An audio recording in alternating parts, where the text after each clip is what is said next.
kita kedatangan tamu, saudara kita, sahabat kita, Al-Akh Uki Kautsar.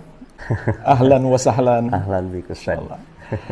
Ikhwan dan akhwat sekalian sudah mengenali beliau dulunya berkecimpung dalam dunia musik. Kurang lebih 20 tahun, akhi. Kurang lebih. Masya Allah. Walhamdulillah, dengan hidayah dari Allah Subhanahu wa ta'ala, beliau bisa meninggalkan dunia musik. Dan ini benar-benar harus disyukuri. Karena kalau bukan Allah memberikan hidayah, enggak mungkin seorang hamba bisa meninggalkan perbuatan yang Allah haramkan. Walaula fadlullahi alaikum wa rahmatuhu ma zaka minkum min ahadin abada. Kalau bukan karena anugerahnya dan rahmatnya kepadamu, maka tidak seorang pun darimu yang dapat menjalankan perintahnya dan menjauhi larangannya. Jadi ini luar biasa, nikmat yang sangat besar yang harus antum syukuri ya. Sebelum kita lanjutkan, mungkin antum menceritakan, silahkan. Bismillahirrahmanirrahim. Mungkin lebih bercerita pada teman-teman. Yang pertama mungkin yang harus diingat, ini hanya nasihat, benar Ustaz ya. Ini kita murni hanya menasehati, tidak menghukumi kalian gitu. Maksudnya murni karena teman-teman musisi juga kan, ana sayang sama teman-teman gitu. Cuma ini murni nasihat. Nah sekarang mungkin bercerita dulunya Ustaz ya. Jadi dulu tuh intinya sih pulang dari umroh, sempat kita zaman dulu ada Twitter Ustaz, jadi sempat debat sama seseorang di Twitter. Ada yang ngirim Twitter kan, bilang musik itu haram maki segala macam. Dan kalau mungkin kemarin-kemarin kalau teman-teman lihat di IG komen-komen seperti itu, nah Ana tuh dulu orangnya itu yang sering ngebantah tentang musik di Twitter itu panjang lebar sampai dalam hati kepikiran gitu, maksudnya lama-lama kepikiran aja gitu, berarti ada kemungkinan musik itu haram gitu, karena ada orang yang ngomong kayak gini. Dan mungkin sebagai manusia kita harus berbuat adil terhadap diri kita sendiri. Berilah peluang untuk kita membahas dari dua sisi.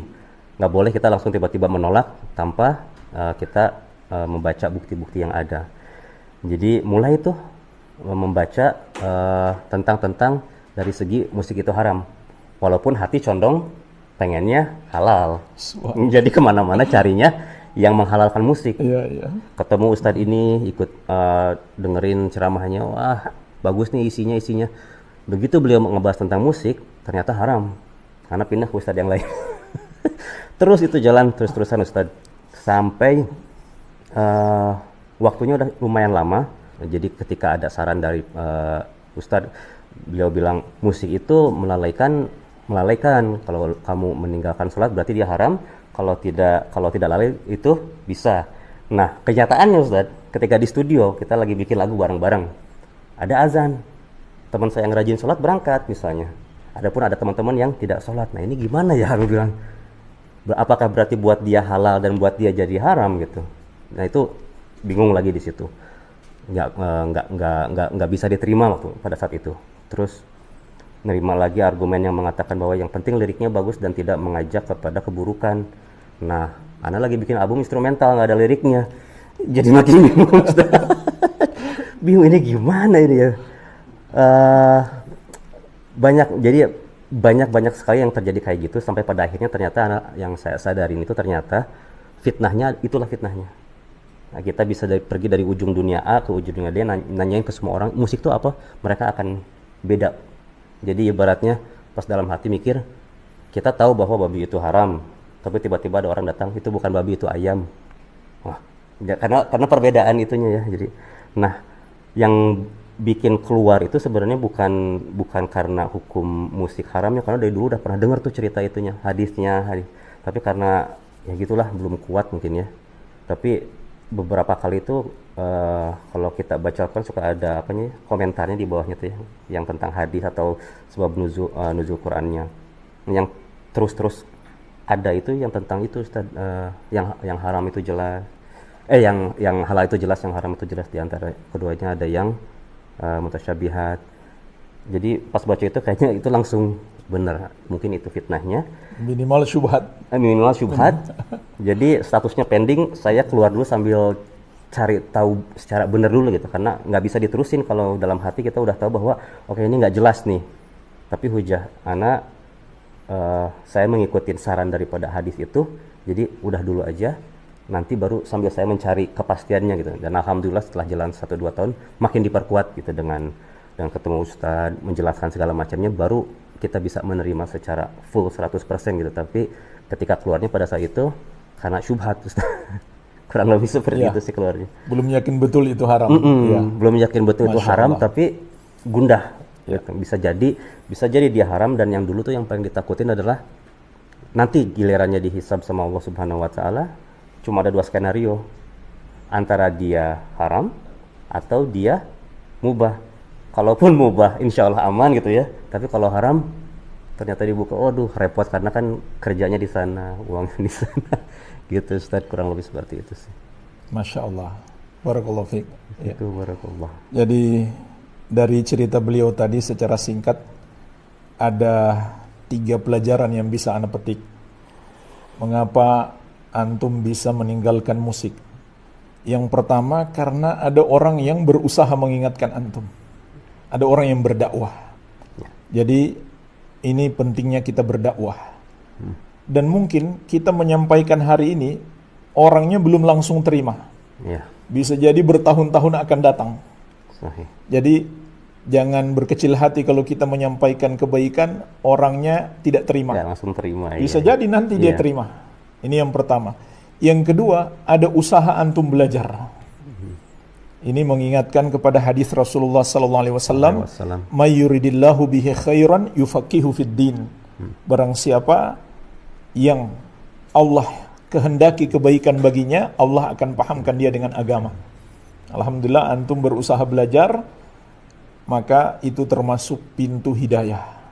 Nah, yang ketiga, ada usaha. Ada usaha dari antum untuk menjaga diri dari perbuatan yang haram. Sehingga ketika antum merasa ini masih samar, belum jelas hukumnya, antum sudah tinggalkan. Apalagi kalau sudah jelas waktu itu ya.